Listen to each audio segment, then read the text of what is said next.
She stole my epic opening line. So smart. And you're right, I did. I did your speech evaluation that night, and I told you I was going to use it. Now that we all have a dopamine rush, I can start my speech.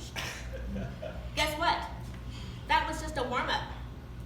Now we're going to LOL. We're going to laugh out loud, even if we don't feel like it.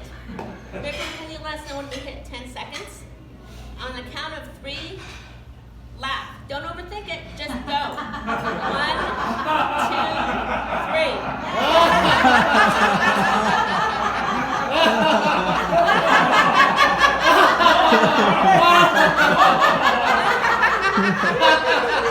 Stop. Okay, stop. Good job. Give yourselves a big hand. So much better than I expected. I actually asked a couple of my friends to laugh so I wouldn't look like a fool.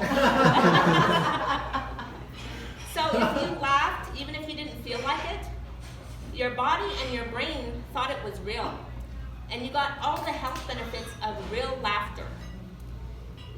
Your body is now relaxed for up to 45 minutes. And you filled your brain with feel-good chemicals like endorphins. Ah.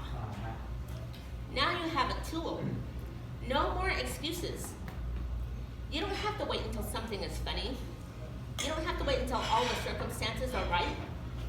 You can smile or laugh anytime you want to. Oh, but wait a minute. How can we be expected to laugh when sometimes the circumstances seem too hard to bear?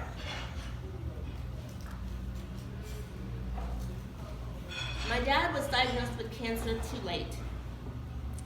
Last year, he found himself in the hospital up in Anchorage. His condition was rapidly declining. My cousin Danielle wanted to go and visit him. They were very close. My dad helped raise my cousin, but yet they were able to joke and laugh, the type of jokes that you couldn't share with parents. So I was really protective of Danielle. I wanted to make sure that she knew the gravity of the situation. Looking back, maybe I shouldn't have done that because Danielle was very apprehensive. But when she got there, my dad did what he had been doing his whole life. He cracked a joke. He asked for a glass of water, and when he got it, he held it up, and he said, "I'm trying to lose weight." You could just feel the tension ease in the room, and I believe that's why my dad said it. But I also believe my dad benefited from it just as much. It's hard for me to tell this story without tears coming to my eyes. And I've come to realize that it's not because I miss him, even though I do. It's this sacrificial act of my dad laughing when he was at his most vulnerable, feeling more pain than he had ever felt. He had the strength of character to give my cousin the gift of laughter during their last visit together. They say we don't know how strong we are until we have no other choice. And it's true. Many of us are willing and able to reach down and find strength during a major crisis. But it's often the minor annoyances that get overlooked. Picture it. You're stuck in traffic. It's car week. Honk, honk, honk. Why do we think that honking a horn will get us there faster? Honk, honk. Or maybe traffic is moving along just smoothly, but we get stuck behind the only slow driver. Then we finally get a chance to swerve around them. We all do the same thing.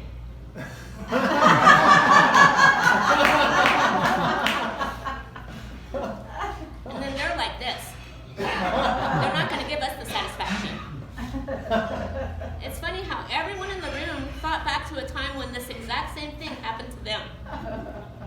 What is it about an everyday traffic jam that turns us into little children? Isn't it ironic? It's harder to laugh at the minor annoyances. Everyone else is complaining. It's just a cultural norm to react negatively.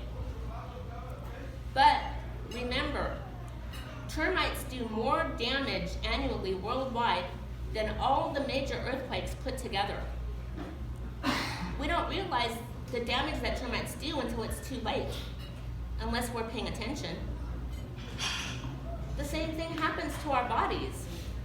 We're hit with all the stresses of everyday life and we think it's no big deal, and it's wreaking havoc on our body and minds. And the next thing you know, the doctor is handing us a prescription. If we're lucky, stress is still the #1 killer. So I invite all of you to take a look at your daily routines and wait for an opportunity. Yes, problems are opportunities. Wait for an opportunity to smile. Even when you're having a bad day, even when the speed demons are passing you on the freeway, glaring you down. Stop that life-killing stress in its tracks. And maybe, just maybe, dig a little deeper and laugh out loud. It gets easier with practice. My dad knew this. I've come to realize the reason it was so easy for him to laugh in the hospital is because he was only doing what he had been doing his whole life. Laughter was a habit for him. Habits create character. William James said, we don't laugh because we're happy. We are happy because we laugh. If you take this challenge and laugh, even when it hurts, it will change your life. Madam Toastmaster. Oh.